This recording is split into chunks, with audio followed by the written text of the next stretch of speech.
Inul Daratista idap penyumbatan otak, hampir terkena stroke. Kabar tak mengenakan dari Inul Daratista yang ternyata mengalami penyumbatan otak bahkan divonis hampir stroke. Inul Daratista mengungkap penyumbatan otaknya itu di sebelah kiri. Inul Daratista langsung mencari penanganan yang paling tepat untuk menyembuhkan penyumbatan otaknya. "Oh iya di sini. Saya ada penyumbatan di otak sebelah kiri, kemarin kan di digital subtraction angiography jadi semuanya bolong," kata Inul Daratista. Seusai menjalani beberapa pengobatan, Inul mengatakan kondisinya makin membaik. Langsung sudah normal lagi, sudah enak, sudah nggak pernah pusing, nggak pernah sakit, udah nggak pernah lagi, bebernya. Pelantun lagu Buaya Buntung itu juga menceritakan bahwa sang suami, Adam Suseno, mengalami kondisi yang sama dengannya.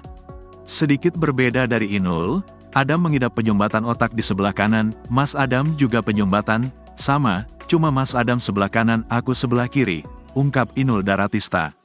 Pasangan suami istri ini kompak melakukan serangkaian pengobatan medis secara intensif. Sebab, jika tak diobati dengan segera, keduanya akan mengalami gejala stroke bahkan Alzheimer.